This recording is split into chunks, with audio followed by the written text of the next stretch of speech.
Boas Festas, or Happy Holidays in English, to all of the supporters, prayer warriors, family, and friends who've been following my adventures in Brazil via answering his call. So much has happened in the past few months that I decided it was time for another video update, outlining all that the Lord has done recently as 2016 comes to a close. My work with the Teen Challenge Centers all over the country has continued, and in August I spent 2 weeks at the center in nearby Itatiba. The directors, Pastors Adriano and Julio, had decided that it was time to get back to the basics and reinstitute the group studies and personal studies curriculums at their center. We spent a lot of time printing, compiling, and training, but it was worth it. The students unanimously expressed their excitement about the spiritual content these studies have brought to their drug treatment. The staff members as well noted that there was an immediate shift in the spiritual atmosphere on campus, and I'm truly excited to see what the Lord will do in the months and weeks to come. I really felt at home at this center, and I formed fast friendships with both the directors, the staff members, and with several students.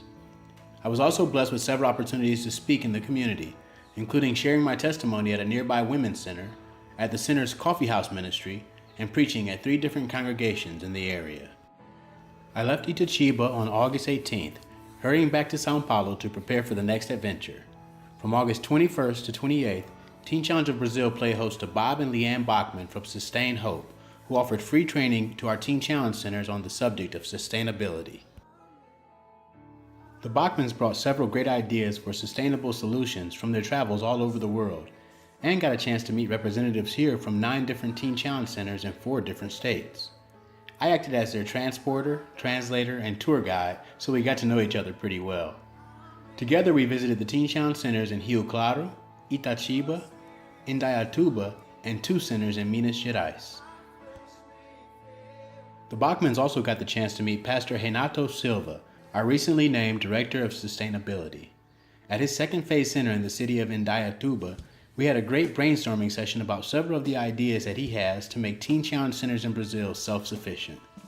The Bachmans left on August 28th, and my supervisor, Pastor Wagner Zanelato, invited me to his home for a debriefing. Little did I know that he really had a surprise party planned for my birthday, complete with a Brazilian barbecue, friends from the nearby missions base in Cracolândia, and a chocolate cake made from scratch by Juliana, his wife. September was a month of several very important meetings, including the 24th Annual Pentecostal World Conference held here in Sao Paulo, and our quarterly missionary fellowship meeting, where I got the chance to catch up with the other American missionaries working here in Brazil. The fellowship meeting was special, as we were playing host to Dr. Greg Mundis, Executive Director of AGWM, as well as our regional directors Dave and Carol Ellis, and our area directors Mike and Dodie Files.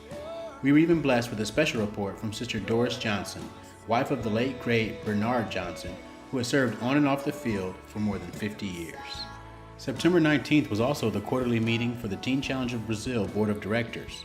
This meeting was very important, as several important decisions need to be made in regards to this year's annual conference, coming up on us fast in November. The meeting went well, and after another meeting at Pastor Wagner's house, I was given his blessing to make a 3-week trip back home to the United States. But that's a story for another day. My return trip to Brazil brought me not back home to Sao Paulo, but to the city of Rio de Janeiro. There I met with Dwayne Henders, the Global TC Director over Latin America and Caribbean, and a new friend, Pastor Richard Vandenhoek. Richard took us to the Rio chapter of Cristolândia, a Baptist ministry that is literally decimating the population of Brazil's cracklands with the gospel of Jesus Christ. We shared our testimonies, encouraged the brothers, and were blessed to get to worship with some of the students, men who truly know the meaning of rejoicing in the Lord. Besides introducing us at Cristolândia, Richard also helped us make contact with several other public entities that work with the abused, addicted, and disadvantaged. On our 3rd day in the city, he used his influence to get us into one of Rio's most dangerous favelas, or slums, Morro de Juramento. There we truly felt the Lord's supernatural protection as we ministered to young people, many of whom were armed with automatic weapons and under the watchful eyes of the area drug lords. I was especially touched by this opportunity as it was October 28th, 7 years exactly from the day the Lord first set me free from my own struggles with addiction. Brother Dwayne and I made our way back to Sao Paulo and joined my good friends Karen, Chris, Pedro, and Thiago, who were already hard at work putting the finishing touches on the preparations for the 2016 Global Teen Challenge Conference for Latin America and the Caribbean. The Word of Life Retreat Center in Achibaya will host over 120 Teen Challenge directors and staff from 19 different countries, speaking 3 different languages, as well as the Global Teen Challenge team from headquarters in Columbus, Georgia.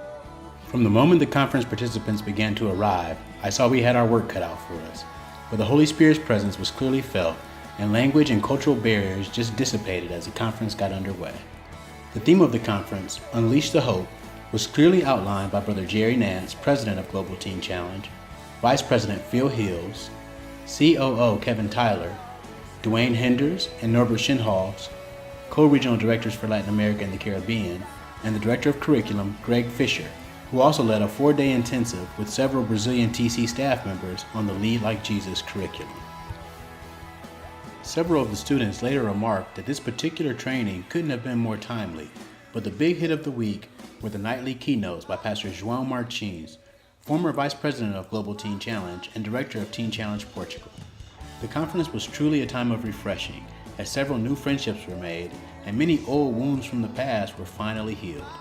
The Lord truly moved supernaturally on the hearts of several directors, and now looking back, all the time spent organizing, preparing, and translating seems like such a very small price to pay for the spiritual fruit that has already come out of these 5 unforgettable days. Especially remarkable for me was the chance to meet Pastor Galdinho Filho, the founder of Teen Challenge of Brazil.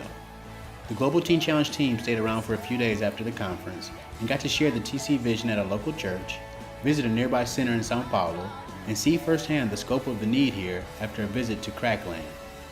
The conference was a great way to bring 2016 to a close, but this is just the beginning. It's a new day for Teen Challenge of Brazil, and I truly believe the best is yet to come.